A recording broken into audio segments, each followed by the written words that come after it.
Seigneur, nous te sommes reconnaissants pour notre frère Ken. Merci Père de gloire pour cette ville d'étranger. Merci Père pour cet appartement dans lequel il habite. Merci Père de gloire pour tous ceux de sa maison. Merci pour sa famille. Merci surtout pour sa vie.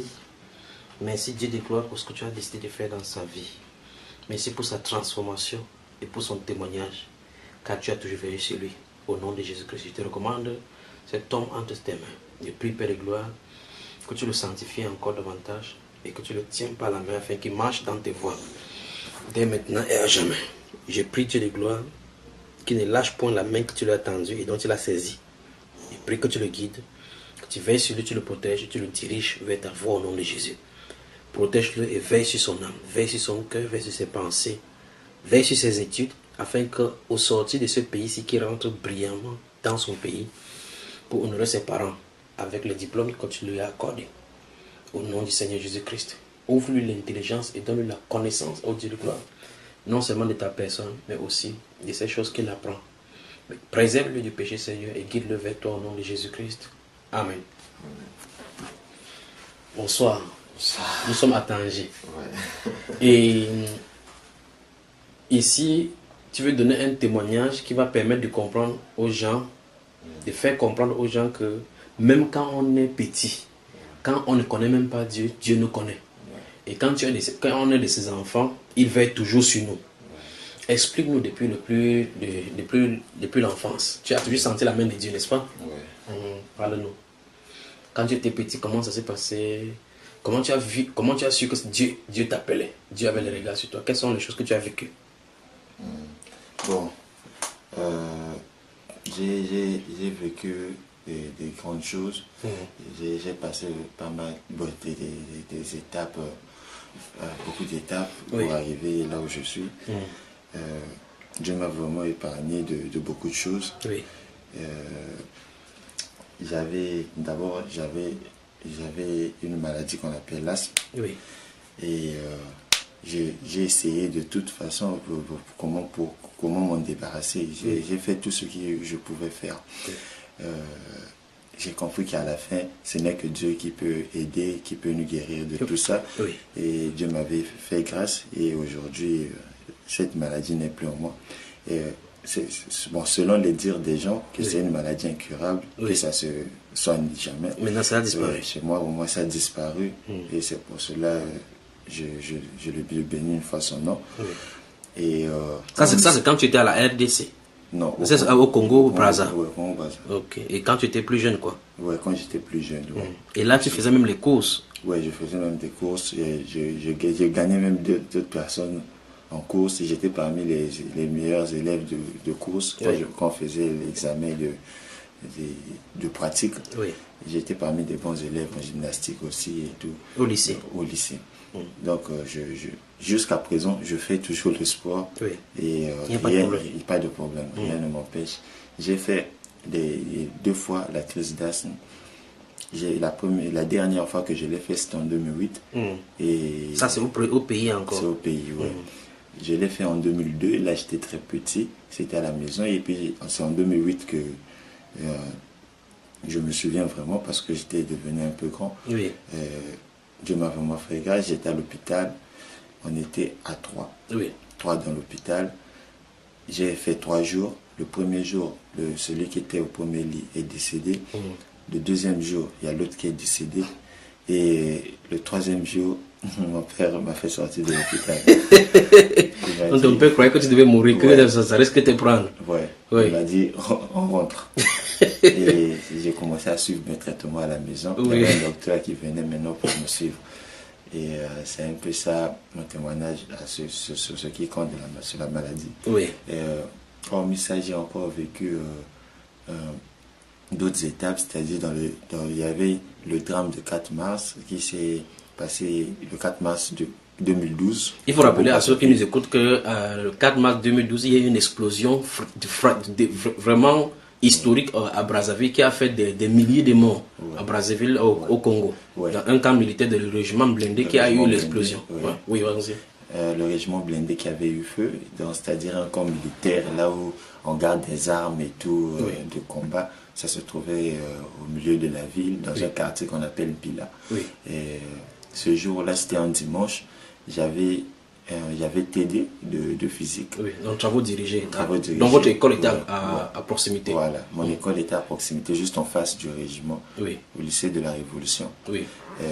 Ce jour-là, j'avais TD le dimanche parce qu'on préparait les examens. Donc la semaine prochaine, on allait débuter. Dès le lundi, on allait débuter déjà par des examens. Oui. Donc on avait fait le dernier TD le dimanche. Et on nous a tous appelés à 7h du matin. 7h du matin dimanche, et vous devez composer lundi. Et il faut remarquer que il faut rappeler que le 4 mars 2012, c'était un dimanche. C'était un dimanche justement. Et c'est à 8h qu'il y a eu explosion. Voilà.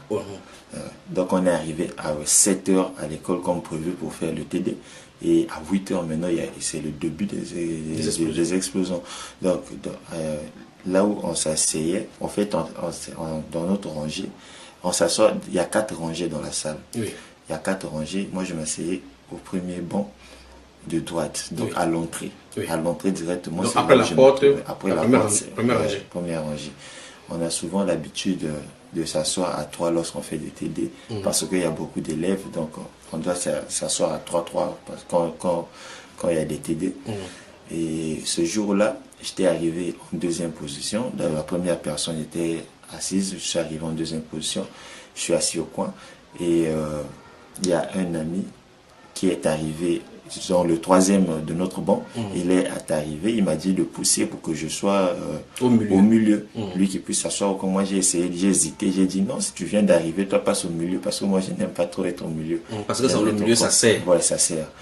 Et puis bon, comme s'il insistait un peu, bon, d'accord, j'ai poussé, je l'ai laissé au coin, vu que j'étais un peu concentré sur ce que le prof était en train de dire. Et là, le professeur était déjà au tableau. Le professeur était déjà au tableau, le cours a déjà commencé, l'été a commencé. Et puis au moment où il s'assoit, on a fait au moins 30 minutes. Après, les explosions ont commencé maintenant à 8h.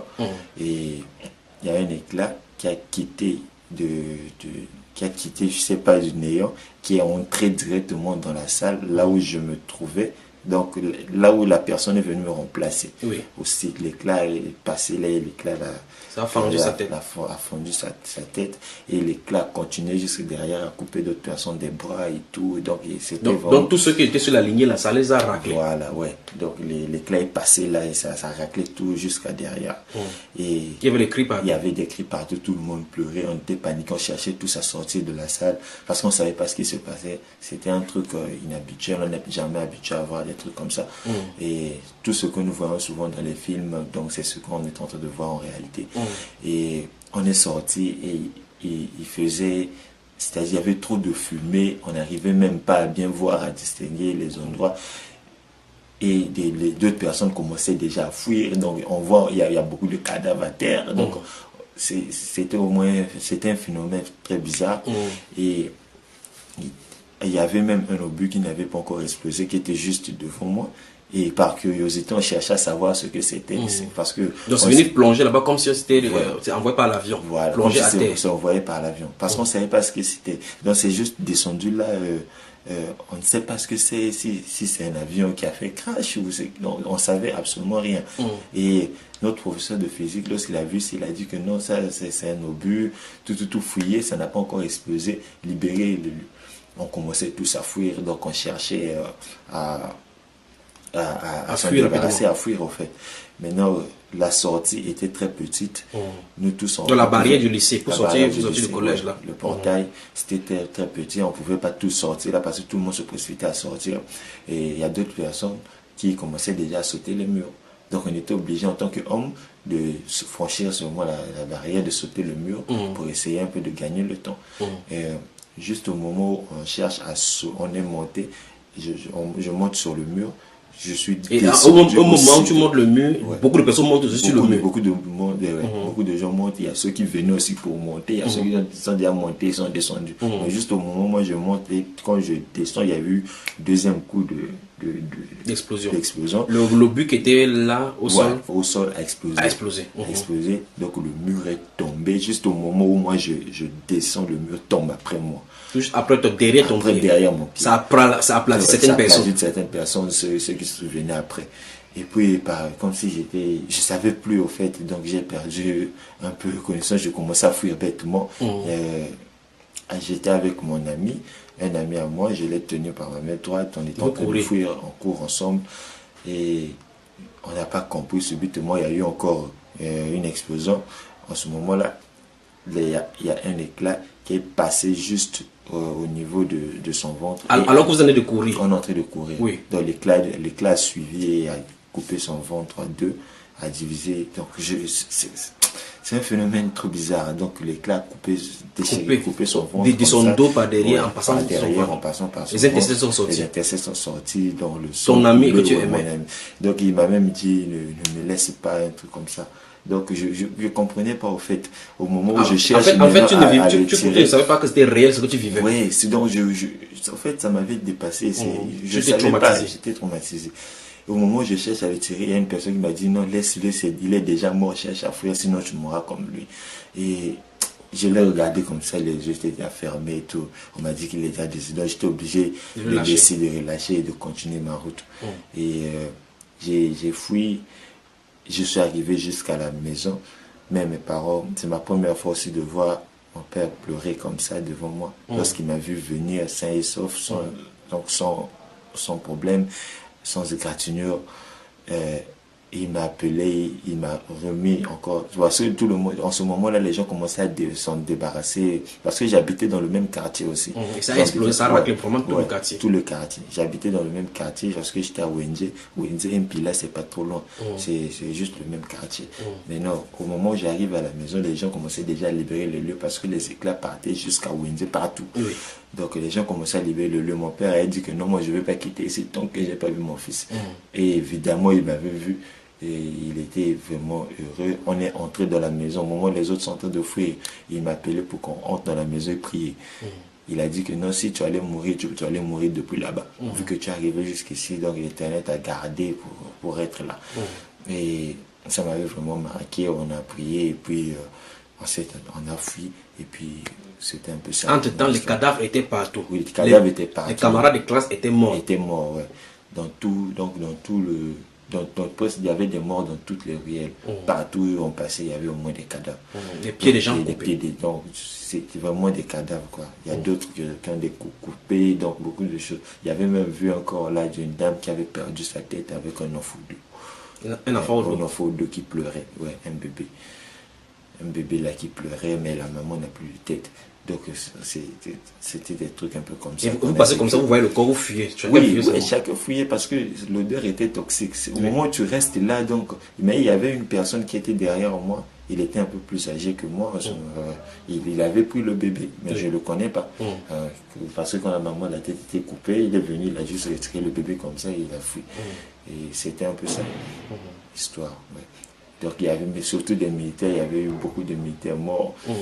Donc c'était un événement. Et l'explosion au fur et à mesure. Ça explose au fur et à mesure. Ça a rasé tout le camp militaire. Donc tout cela s'est passé, je crois, en 30 minutes. L'espace de 30 minutes, ça a raclé tout. Donc si ça explosait même pendant 2 heures du temps, dans le bras de tout Brazzaville allait être à terre.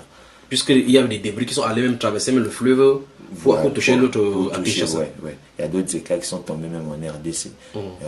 Les maisons qui sont à proximité du fleuve, ces maisons ont été touchées et tout. Heureusement que les autorités de la RDC, ils étaient compréhensifs, ils ont compris ce qui se passait au Congo. C'est pour ça qu'ils n'ont pas riposté, sinon ça allait vraiment être dur. Donc c'était vraiment ça l'histoire que j'ai passée. Avant de revenir sur ton histoire, mais il faut rappeler que le président Sassou Nguesso était censé visiter ce camp militaire ce jour-là. Le président était censé visiter le camp à 8h. C'était ça le programme. Et les tirs aussi ont commencé à 8h. Donc on ne sait pas vraiment ce qui s'est passé. Donc on ne sait vraiment pas. On va laisser cet aspect-là dans le camp de mystère et des gens qui peuvent aller dans n'importe quelle chose top secret, les combats, et ainsi de suite. Maintenant, rentrons analysons ton histoire. D'abord, tu es jeune, tu es malade. Les gens qui ont ta maladie meurent. Maintenant, tu parviens à faire la course. Et au point où on t'amène à l'hôpital, les gens meurent au fur et à mesure et toi, tu ne meurs pas. Cette explosion-là a lieu. On voit effectivement comment la place où tu occupais, quelqu'un vient prendre cette place. À l'instant de l'explosion, là, tu vois comment ça coupe sa tête, le cerveau sort, le sang est giclé partout. Ça coupe les intestins des gens, ça coupe les mains, les gens qui ont les mains qui tombent et la main commence à vibrer, les cris partout. Tu arrives, tu traverses le mur, quand tu arrives, Dès que tu atterris au sol, le mur tombe derrière toi avec l'explosion, ça tue les gens qui étaient à côté de toi. On se croirait dans un film de Rambo. Où Rambo esquive les balles partout. De Delta Force. Oui, le Delta Force de Chuck Norris. Alors, ton ami, tu tiens ton ami entre les mains pour courir, l'éclair, boum, et ça coupe les intestins, il meurt. Qu'as-tu de spécial?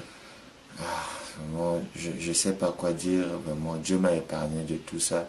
Et jusqu'à présent, je ne sais pas pourquoi il m'aime autant. Parce que ce qu'il a fait pour moi, c'est vraiment un bon signe. Il m'a montré vraiment qu'il m'aime, donc je dois le servir. Ouais. Et maintenant, avec notre venue ici, tu t'es baptisé aujourd'hui. Qu'est-ce que tu en dis? Tu étais content quand j'ai dit il faut que tu te baptises? Ouais, j'étais vraiment content parce que c'est ma première fois. Je ne suis jamais baptisé dans ma vie, donc c'est la première fois que je sois baptisé, donc j'étais vraiment heureux. C'est une sensation vraiment inhabituelle. J'ai vraiment aimé ça, c'était cool. On a passé de très bons moments. Ouais, avec le frère Junior, le frère Francis, la sœur Gigi, le frère Jobert. C'était vraiment très cool. Alors pour tous ceux qui vont t'écouter, écouter ton histoire, qu'est-ce que tu peux leur dire par rapport à Dieu, par rapport à l'amour du Seigneur? Bon, ce que je dois dire en ce moment, c'est que on doit savoir qu'au-dessus de nous, il y a une personne. Il y a un être qui est au-dessus de tout, qui est au contrôle de tout, qui sait tout et qui voit tout. Amen. Cet homme, c'est Jésus-Christ. C'est le Dieu, celui qui a créé ce monde. Amen. Il sait tout ce que nous sommes en train de faire. Donc, si on a un problème, on ne doit pas s'inquiéter. On doit juste le voir, l'appeler. Lui-même, il nous a dit dans son livre de Jérémie, invoque-moi, je te répondrai. Je te montrerai des choses cachées que tu ne connais point. Et ce message est tellement, c'est-à-dire, ça m'a donné déjà une confiance que à chaque fois que je vais l'appeler, il va toujours intervenir. Amen. Donc, si on a un problème, mais braquons nos regards auprès du Seigneur, demandez-le et mettons juste nos genoux en bas, fléchis, invoquons juste son nom et puis tout ira mieux. Il a vraiment fait grâce, il m'a vraiment aidé dans beaucoup de choses. Au moment où même je n'étais pas vraiment qui était Jésus, on ne connaissait pas vraiment, parce que bien sûr que je suis né dans une famille chrétienne, on priait, mais on ne savait pas vraiment qui est Jésus. Mais c'est maintenant que je commence à comprendre qui il est, parce qu'il est en train de m'aider dans beaucoup de choses, il m'a sauvé. Donc, je ne sais pas pourquoi, mais ce Dieu-là, il est vraiment merveilleux. Amen. Il est vraiment merveilleux. Donc, si j'ai un conseil à dire, c'est juste que ayez confiance à Dieu et ne perdez pas espoir lorsque vous avez des problèmes, parce que tôt ou tard, il va toujours agir. Lui-même, il a dit que là où l'intelligence de l'homme s'arrête, c'est là où son intelligence commence. Donc, on ne doit pas perdre espoir. Il sera toujours là pour nous. C'est un peu ça. En tout cas, que Dieu te bénisse. Je te laisse sous sa gouverne, sous sa puissante main. Qu'ici au Maroc, il te préserve, il te donne ton diplôme. Que tu rentres dans ton pays. Si telle est sa volonté, tu travailles pour ton pays. Et il faut aimer ton pays, d'accord?